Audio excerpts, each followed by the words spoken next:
Hello guys, आज हम just Chinese mini drama के बारे में बात करने वाले हैं। उसमें हीरोइन पति से डिवोर्स लेना चाहती है, लेकिन उसे पता चलता है कि वो प्रेग्नेंट है। तो क्या वो उससे डिवोर्स लेती है या नहीं, जानने के लिए देखिए वीडियो। कहानी की शुरुआत में hero heroine romantic time spend करते हुए नजर आते हैं। थोड़ी देर बाद वो बेड में होते हैं और अचानक हीरोइन कहती है मुझे डिवोर्स चाहिए। हीरो बिना कुछ बोले वहां से चला जाता है। उसके जाने के बाद हीरोइन सोचती है शादी के 2 साल बाद भी हीरो को उससे प्यार नहीं हुआ। वो फ्लैशबैक में जाती है। हीरो और हीरोइन सेम स्कूल में पढ़ते थे और हीरोइन हीरो से बहुत प्यार करती थी। वो अपना प्यार कन्फेस करने वाली होती है, तभी हीरो की दोस्त आके कहती है मैं तुम्हें पसंद कर। यही फ्लैशबैक खत्म हो जाता है। अगले दिन वो हीरो से पूछती है हम डिवोर्स के लिए कब जा रहे हैं। हीरो बहाना बना देता है कि वो बिजी है। अगले दिन हीरोइन के ग्रैंडपा के बर्थडे पे जाते हैं। वहाँ पे हीरोइन की कजिन मिलती है जो उसे बहुत जेलस फील करती है, क्योंकि वो भी हीरो को पसंद करती। वो उसे ताना मारती है। हीरो ने उसे शादी सिर्फ मजबूरी में और जल्दी ही वो उसे छोड़ देगा। फिर वो पूछती है वैसे तुम लोग डिवोर्स कब ले रहे हो। इस पे हीरोइन रिप्लाई करती है ये हम दोनों का पर्सनल मैटर है, इस पे तुम्हें ध्यान देने की जरूरत नहीं है, और अगर हमारा डिवोर्स हो भी गया तो वो तुमसे शादी कभी नहीं करेगा।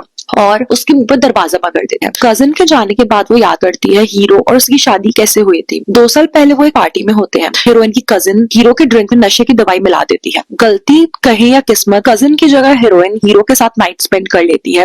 इस वजह से दोनों की शादी हो जाती है। कुछ दिनों बाद दोनों डिवोर्स के लिए जाते हैं, जहां जाके उन्हें पता चलता है कि डिवोर्स के लिए 1 महीने का वेट करना होता है। फॉर्म सबमिट करने के बाद हीरो कहता है कि वो डिवोर्स नहीं चाहता है और उनकी शादी कोई बुरी शादी नहीं है। इस पे हीरोइन कहती है बिना प्यार की शादी नहीं चल सकती है।